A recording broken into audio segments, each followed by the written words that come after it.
तन का। हमारे चैनल से जुड़ने के लिए YouTube पर लिम्रा एजेंसी सब्सक्राइब करें।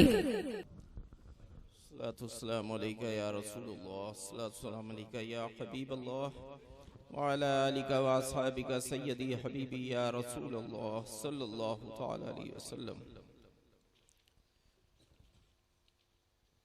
हज़रात, शाम से लेकर अभी तक जो बयानात हुए हैं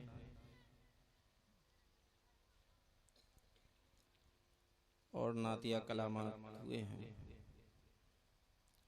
और हमारे उलमाए इकराम ने जो भी बयान किया है,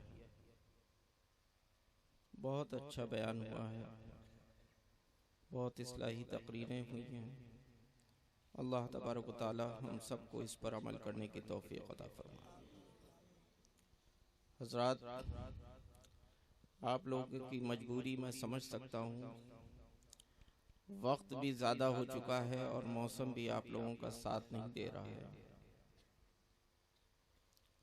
इसलिए मैं यहाँ पर कुछ बोलना, कुछ तकरीर करना ये मुनासिब नहीं समझ रहा हूँ।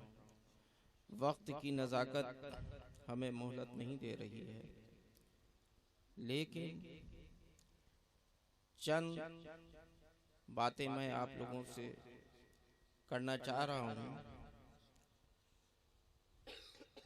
क्योंकि मैं जिस स्टेज पे बैठा हूँ, मैं पहली मर्तबा इस सरजमीन पर आया हूँ। मेरे वालिद बुजुर्गवार सैयद मीर मोहम्मद ताहिर मियाँ साहब क़िबला रज़ी अल्लाह तआला अन्हु, उनकी शख्सियत, उनकी बुजुर्गी बयान करना आप लोगों ने सिर्फ झलक देखी है, हमने उनके साथ जिंदगी गुजारी है। इसलिए उनकी शफ़क़तें, उनकी मोहब्बतें, उनका आप लोगों से लगाव कितना था, शायद आप तसव्वुर भी नहीं कर सकते। मैं सफ़र में आता हूँ तो मुझे कितनी थकावट महसूस हुई, कितनी परेशानी हुई, कितना वक्त लगा, और एक तारीख देने के लिए मुझे काफ़ी सोचना पड़ता है। लेकिन वही मेरे वालिद बुजुर्गवार ताहिर मिल्लत, खुदा की कसम, जिस वक्त इधर की तारीख होती थी, सारी तारीख हटा के सबसे पहले इधर की तारीख दिया करते थे। ये आप लोगों से मोहब्बतें थी, यह आप लोगों का जो हुस्न अखलाक था। बड़े ही खुशकिस्मत हैं आप लोग कि ताहिर मिल्लत जब भी उतरौला की तरफ सफ़र करते थे तो हम लोगों की आंखें तरस जाती थी। एक एक हफ्ता उनके दीदार के लिए हम लोग तरसा करते थे, और जब पहुंचते थे तो ऐसे पहुंचते थे कि लगता है अभी कहीं पास ही से सफ़र करके आ रहे हैं। हंसते मुस्कुराते हुए आते थे। तो वो ताहिर मिल्लत जिन्होंने इस चमन को सींचा, संवारा, ये मेरा आपसे वादा है, इंशाअल्लाह इस चमन में और भी गुल खिलेंगे। और मैं जब तक हयात हूँ, इंशाअल्लाह अपने वालिद बुजुर्गवार के कदम से कदम मिलाकर मैं इंशाअल्लाह आपकी खिदमत करता रहूँगा। जहाँ पर भी और जिस वक्त भी ताहिर मिल्लत के शहजादों की ज़रूरत हो, उनके औलादों की ज़रूरत हो, इंशाअल्लाह सब हाजिर होंगे। आप लोग ये मत समझिए कि ताहिर मिल्लत आपसे दूर चले गए, बल्कि आप ये समझिए कि ताहिर मिल्लत आपके कल्ब के और करीब आ गए हैं। रहते वो बिलग्राम की सरजमीन पर हैं, लेकिन निगाहें आप लोगों की तरफ लगी रहती हैं। ये ताहिर मिल्लत की शख्सियत है, और इंशाअल्लाह क्यों ना हो, जिसका नाना मुस्तफ़ा शाफ़े महशर हो, उसे किसी चीज़ का गम नहीं होता। जिसके दादा फातह करबला हों, उसको कभी जन्नत और दोज़ख का डर नहीं होता, किसी शैतान का डर नहीं होता।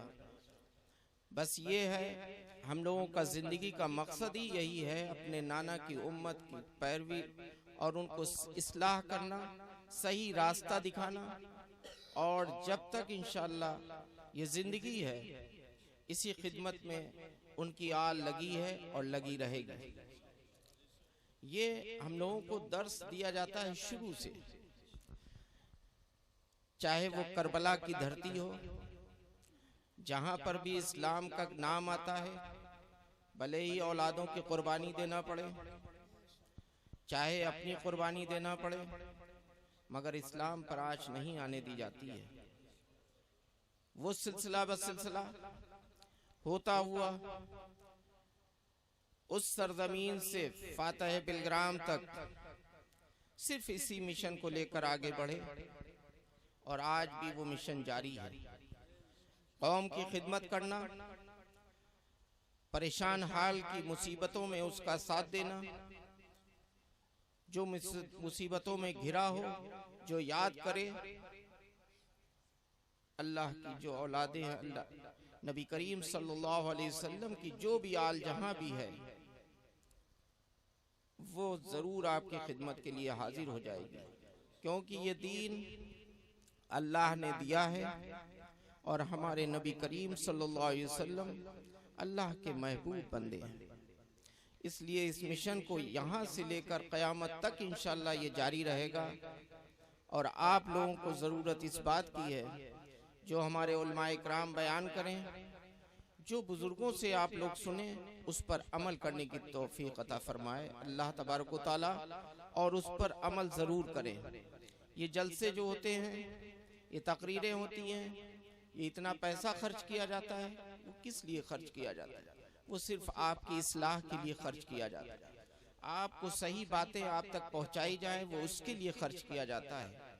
किसी के भी दिमाग में कोई अगर फितना है, कोई बुराई है, उलमाए इकराम की तकरीरों से सुन करके आप लोगों को सबक हासिल करना चाहिए, अपनी उन गुनाहों से तौबा कर लेनी चाहिए। अल्लाह तबारक व तआला माफ करने वाला है, कभी किसी की भी दुआ रायगा नहीं जाती। इसी तरीके से मैं काफ़ी मसरूफ़ रहता हूँ, काफ़ी जगहों का मैंने अभी भी, बॉम्बे से मैं आया हूँ, पूना होता हुआ सब कहीं, माशाअल्लाह इस खित्ते के काफ़ी लोग और काफ़ी दौलतमंद और खुशहाल लोग हर जगह मैंने पाए, चाहे हैदराबाद हो, पूना हो, बॉम्बे हो, कहीं भी मैं गया, मुझे इस खित्ते के लोग जरूर मिले। लेकिन इस सरजमीन पर आने के बाद ऐसा नहीं लगता है कि ये खित्ता ज्यादा खुशहाल है। खुशहाल वो खित्ता होता है जहां पर इल्म की तालीम अपने उरूज पर हो। मालो ज़र ये सब यहीं दुनिया में रखा रह जाएगा। मालो ज़र का इस्तेमाल करना ये भी एक नेमत होती है, क्योंकि अल्लाह तबारक व तआला इरशाद फरमाता है, व तुइज़्ज़ु मन तशाअ व तुज़िल्लु मन तशाअ बियदिकल खैर व हुवा अला कुल्लि शैइन क़दीर। बेशक मैं जिसको चाहता हूँ इज्जत देता हूँ, जिसको चाहता हूँ जिल्लत देता हूँ। अगर अल्लाह तबारक व तआला ने आपको दौलत दी है, इज्जत दी है, तो उस पर घमंड और गुरूर नहीं करना चाहिए, बल्कि अल्लाह का शुक्र अदा करना चाहिए कि आपको अल्लाह ने इज्जत दी है, आपको अल्लाह ने दौलत बख्शी है, और वो चाहे तो 1 मिनट में खींच भी सकता है और खींच लेता है। जो अल्लाह से दूरी बनाता है दौलत आने के बाद, अल्लाह तबारक व तआला उसकी दौलत, उसकी इज्जत 1 मिनट में खींच लेता है। आपको अक्सर लोग कहते हुए मिलते होंगे कि मुझे मेरा 5 करोड़ का नुकसान हो गया, कोई कहेगा 2 करोड़ का नुकसान हो गया, कोई कहेगा हमारा लाखों का नुकसान हो गया, अभी हम कल तक खुशहाल थे। ये कहीं ना कहीं आपकी और हमारी ये कमी रहती है कि दौलत आने के बाद मैं दौलत की वजह से अल्लाह तबारक व तआला से दूर होता चला जाता हूँ। उसकी वजह यह है नमाजों से दूर होना। नबी करीम सल्लल्लाहु अलैहि वसल्लम की सुन्नतों से दूर होना, उनके बताए हुए रास्तों को से दूर हट जाना, अपने पड़ोसी का ख्याल नहीं रखना, अपने वालिदैन की इज्जत नहीं करना। जहाँ पर ये सब चीज़ें तकब्बुर, घमंड, गुरूर, जब ये चीज़ें आ जाती हैं तो अल्लाह तबारक व तआला उसकी दौलत, उसकी शोहरत 1 मिनट में सब खींच लिया करता है। तो इतना सब होने के बाद मैंने जो कमी महसूस की है हर जगह जाने के बाद, कि सबसे बड़ी कमी इस खित्ते में जो है वो तालीम की कमी है। और हमारे माशरे में जो आज ये जाहिलियत बढ़ रही है, आज जो हम पशेमान हैं हर जगह, परेशान हैं हर जगह, उसकी वजह यही है कि हमारे पास तालीम की कमी है। बड़ों की इज्जत हम नहीं कर रहे हैं, उलमा इकराम की इज्जत हमने करना छोड़ दी है, अपने अपने वालिदैन की इज्जत करना छोड़ दी है। इसीलिए हम इन सब चीज़ों से महरूम होते चले जा रहे हैं। आप पैसा खूब कमाइए, आपने पीओपी का काम किया, लेकिन आपको वो शोहरत, वो दौलत, वो इज्जत नहीं मिलेगी जो एक आलिम को मिलती है, एक पढ़े हुए इंसान को मिलती है। वो इज्जत आप कभी हासिल नहीं कर सकते। दौलत आपके पास कितनी भी हो जाए, लेकिन पुकारने वाला सिर्फ आपको सेठ कहेगा। लेकिन जब हमारे उलमा इकराम का नाम लिया जाएगा तो हजरत कहा जाएगा, हजरत मौलाना साहब। आपको कभी कोई हजरत नहीं कह सकता। उसकी वजह हमारे यहाँ माशरे में तालीम की कमी है। मेरा कहने का मकसद सिर्फ यही है कि अपने बच्चों को अच्छी तालीम दिलाइए, चाहे वो दुनियावी तालीम हो, चाहे वो दीनी तालीम हो, अच्छे से अच्छी तालीम दिलाइए। जब तालीम होती है तो एक शख्स जब तालीम हासिल करता है तो वो पूरे माशरे को सुधार दिया करता है, पूरे खानदान को वो सुधारता है। लोग उसी से अमल लेते हैं। अगर एक मिसाल के तौर पे आपके यहाँ डॉक्टर है और भले ही वो दूर का रिश्तेदार हो, आप कहीं भी जाएंगे तो आप कहेंगे फलां डॉक्टर साहब को जानते हो, वो हमारा भतीजा लगता है। कोई कहेगा वो हमारा बेटा लगता है, कोई कहेगा वो मेरा नवासा लगता है, कोई कहेगा वो मेरा पोता लगता है। और वही अगर कोई सेठ हो, कहीं फलाने जानते हो, कहीं हाँ वो पीओपी काम करता है, ठीक है पता है, उसके ऐसे तो 50 खड़े हैं, कोई ये नहीं कहेगा। तो इसलिए माशरे में इस वक्त जो सबसे ज्यादा जरूरत है वो आपको तालीम की जरूरत है। और मस्जिदों को जो सबसे जरूरत है वो नमाजियों की जरूरत है। अपनी मस्जिदों को आप फिर से पुर कर दीजिए, इंशाअल्लाह आपकी पहचान फिर से वापस आ जाएगी। तो मैं आज के इस प्रोग्राम से सिर्फ इतना ही चाहता हूं कि यहाँ पर जितने भी लोग बैठे हुए हैं, सिर्फ एक बार ये वादा कर लें कि आज से हम लोग 5 वक्त की नमाज इंशाअल्लाह बाजमात अदा करेंगे, ताकि मैं भी गवाह बन जाऊं। जो पढ़े वही उठा दें और जो ना पढ़े वो भी गवाही हम दे देंगे, भाई इन्होंने तो वादा ही नहीं किया था। क्योंकि मेरा काम है सिर्फ आप तक पैगाम पहुंचाना, अमल करना आपका काम है। और ये अल्लाह तबारक व तआला ने भी इरशाद फरमाया है और अपने महबूब को इसीलिए इस दुनिया फानी में भेजा है कि तुम अमल करके दिखाओ, वरना कोई जरूरत नहीं थी। नबी करीम सल्लल्लाहु अलैहि वसल्लम को इतनी अजियतें, इतनी मेहनतें, इतनी मुसीबतें एक नबी को झेलने की जरूरत थोड़ी ना थी। एक उंगली का इशारा कर देते, जब चांद के 2 टुकड़े हो सकते थे तो पहाड़ के भी 2 टुकड़े हो जाते हैं। जब चांद के 2 टुकड़े हो सकते थे तो खुदा की कसम इस जमीन के भी 2 टुकड़े हो सकते थे। लेकिन नहीं, मेरे नबी को शाफ़े महशर बना के भेजा है, वमा अरसलनाका इल्ला रहमतल लिल आलमीन बना के भेजा है, तमाम आलम के लिए रहमत बनाकर भेजा है। किसी को अजियत देने के लिए नहीं भेजा, किसी को मुसीबत देने के लिए नहीं भेजा। इसीलिए सारी परेशानियां, सारी मुसीबतें किसके लिए उठाई गई?